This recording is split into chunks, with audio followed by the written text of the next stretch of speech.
एक शाम एक लड़का एक घर में पहुंचता है, जहां वो बताता है मैं तुम्हारा दामाद हूँ। घर की लेडीजें उसका बड़ा आदर सत्कार करती हैं, उसे नाश्ता कराया जाता है, खाना खिलाया जाता है। जब शाम होती है तो उसे लेटने के लिए एक अलग कमरा दिया जाता है। फिर वो अपनी बेटी से कहती हैं, अब जाओ और अपने पति का ख्याल रखो। जब सुबह होती है तो ना वो लड़का होता है और ना उसके गहने होते हैं। दरअसल वो कोई दामाद नहीं, एक ठग था। आदाब नमस्कार, मैं नाजिम सिद्दीकी। आज आपको जो कहानी सुनाने जा रहा हूँ, ये ऐसे ठग की कहानी है जिसे सुनने के बाद आप भी सोचने को मजबूर हो जाएंगे कि कोई ऐसा कैसे कर सकता है। दरअसल ये कहानी है राजस्थान की। राजस्थान में एक जगह है बाड़मेर, बड़ी अच्छी जगह है, वहीं की ये कहानी है। और ये कहानी है 1981 की। उस दौर में कुछ जगहों पर बाल विवाह की प्रथा होती है। बाल विवाह यानी 13 साल 14 साल की लड़कियों की शादी कर दी जाती है, फिर वो अपनी ससुराल जाके वापस आ जाती हैं। उसके बाद उनका गौना किया जाता है।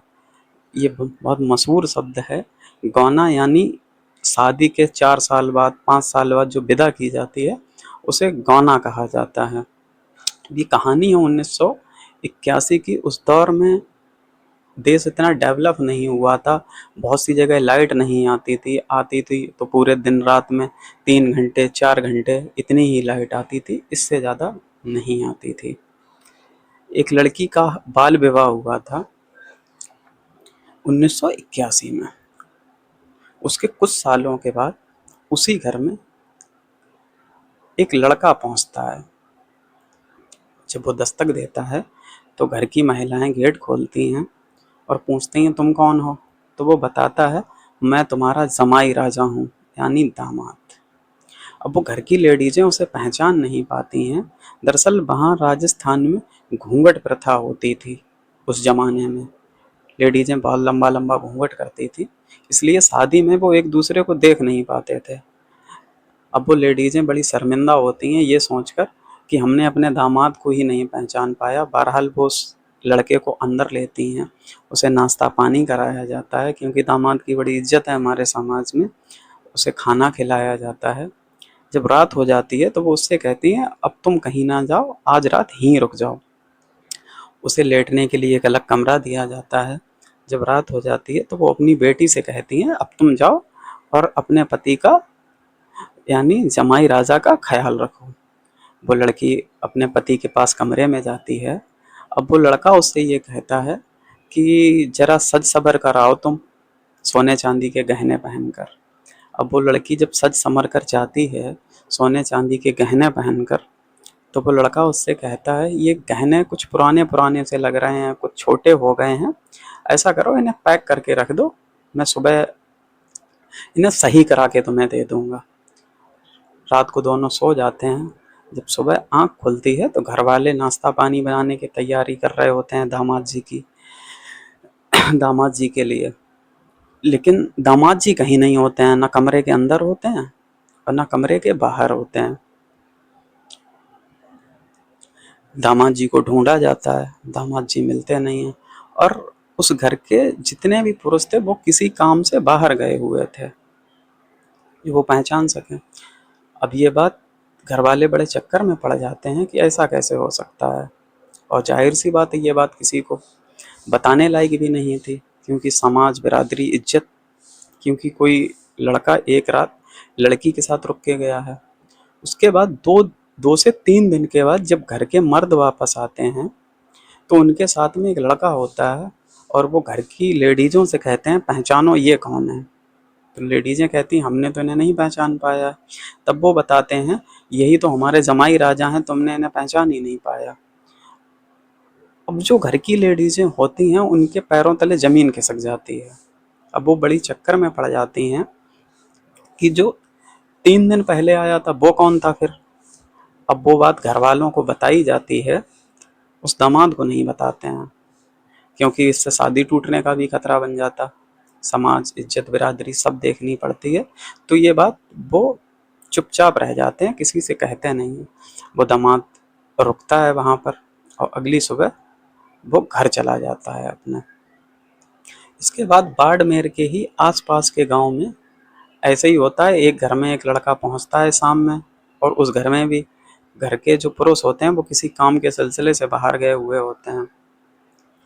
तो उसे भी रोका जाता है घर में, उसकी भी खातिर तवाज़ो की जाती है, उसे भी रात को रुकने के लिए अलग कमरा दिया जाता है। शाम में घर की लेडीज़ें उससे भी कहती हैं अपनी लड़की से कि अब तुम जाओ और जमाई राजा का ख्याल रखो। जब वो लड़की जाती है तो लड़का फिर वही कहता है कि ज़रा सच सबर कर आओ मेरे सामने। अब वो लड़की सच सबर कर पहुंचती है, और उससे वो लड़का यही कहता है, ये गहने छोटे हो गए हैं, पुराने हो गए हैं, इन्हें मैं तुम्हें नए ला के दे दूंगा। गहने पैक करके रख दिए जाते हैं, और जब सुबह होती है तो दामाद भी गायब और गहने भी गायब। अब घर ये बात जब घर वालों को पता लगती है तो घर वाले बड़े चक्कर में पड़ जाते हैं, और वो भी रिपोर्ट लिखा नहीं सकते। वही बात, समाज बिरादरी, उस दौर में शायद देश इतना डेवलप भी नहीं हुआ था, सोशल मीडिया तो थी नहीं जो लोग बहुत ज़्यादा जागरूक हों। वो लोग चुपचाप रह जाते हैं, और इत्तेफाक से अगले दिन जो रियल में उनके दामाद होते हैं वो भी आ जाते हैं। अब जब दामाद आ जाते हैं तो लेडीजें उनकी भी बड़ी आओ भगत करती हैं। इस बार उनके साथ घर वाले भी होते हैं तो उन्हें पहचानने में कोई दिक्कत नहीं होती है, वो आ जाते हैं। अब उनकी बड़ी आओ भगत होती है। फिर वही शाम जब होती है तो शाम को उन्हें अलग कमरा दिया जाता है, और वो अपनी बेटी से कहती हैं जाओ दामाद जी का ख्याल रखो। जब वो वहाँ जाती हैं तो उस लड़का उससे कहता है रात को कि तुम्हारे पास कुछ गहने वहने नहीं है, तुमने पहने क्यों नहीं है। तब वो लड़की कहती कल रात को तो दिए ही थे हमने गहने। अब वो कहता है तुमने हमें कब गहने दिए, हम तो आज ही आए हैं। अब इस बात को लेकर उनकी बहस होने लगती है। फिर ये बात आती है घर वालों के सामने, तो घर वाले कहते हैं बेटा ऐसा हुआ था, कल कोई लड़का आया था दामाद जी बनकर, और वो सारे गहने लेके चला गया है, वो एक रात यहाँ रुका भी था। अब वो लड़का कुछ समझदार टाइप का था, तो वो कहता है अब जो हुआ सो हुआ, लेकिन इसकी कंप्लेंट दर्ज कराओ। अब वो जैसे तैसे कंप्लेंट दर्ज कराई जाती है चोरी की, क्योंकि रोका था एक साइड, तो शायद वो रेप का भी कंप्लेंट दर्ज करा सकते थे, लेकिन उन्होंने नहीं कराई, सिर्फ चोरी की कंप्लेंट दर्ज कराई। उसके बाद उस क्षेत्र में बहुत ऐसी वारदात हुई। वही जमाई राजा जो थे वो दामाद बनकर जाते थे और लूटपाट की वारदातों को अंजाम देते थे। उसके बाद जब पुलिस के पास बहुत ज़्यादा ऐसे केस आने लगे चोरी के, पुलिस को जानकारी होने लगी, तो पुलिस बहुत ज़्यादा एक्टिव हुई, और एक गांव में एक शाम को गांव के किनारे उन्हें पकड़ लिया गया। फिर उससे जब पूछा गया कि तुम ऐसा कैसे करते हो, तो उसने बताया कि मैं रैकी करता रहता हूँ गांव की, उस घर की जिस घर में बाल विवाह हुआ है और गौने की विदा अभी हुई नहीं है, और मैं ये भी देखता हूँ, मैं सिर्फ उसी घर में जाता हूँ जिस घर में मर्द किसी काम से या रिश्तेदारी में कहीं बाहर गए हुए हों। अब घर की लेडीजें पहचान नहीं पाती हैं, क्योंकि राजस्थान में घूंघट प्रथा बहुत ज़्यादा होती है, आज भी है, उस ज़माने में तो और ज़्यादा थी, आज से 45 साल पहले, 40 साल पहले। तो मैं बस उन्हीं घरों को टारगेट करता हूँ जिन घरों में मर्द ना हो। उसके बाद मैं वहाँ जाता हूँ तो कोई पहचान पाता नहीं है, और रात को रुकता हूँ, सुबह को जेवर लेके गायब। पुलिस के पास 4 कंप्लेंट दर्ज होती हैं, चोरी की और एक रेप की। पुलिस जब कब मुकदमा अदालत में पहुंचता है तो रेप की गवाही के लिए घर वाले कोई भी आते नहीं हैं, कि समाज और बिरादरी की डर की वजह से सिर्फ चोरी का ही मुकदमा उसके ऊपर चलता है, उसे थोड़ी बहुत सज़ा मिलती है, वो छूट जाता है। इसके बाद वो 1 बार, 2 बार, 3 बार, 4 बार, 5 बार, 6 बार, जितनी बार भी पकड़ा गया वो छूटता रहा, इसी वजह से कि कोई रेप का इल्ज़ाम ही नहीं उसके ऊपर लगाता था, सिर्फ चोरी का, समाज और बिरादरी के डर की वजह से। उसके बाद उस क्षेत्र में ऐसा होने लगा था कि जिसके घर में भी चोरी की वारदात हो जाती थी, गहने चोरी की, तो लोग जानते थे कि जमाई राजा आ गए हैं। वो एक बहुत बड़ा ठग था। उसके बाद वो ये सिलसिला लगातार चलाता रहा 2010 तक। लास्ट वो पकड़ा गया था 2010 में।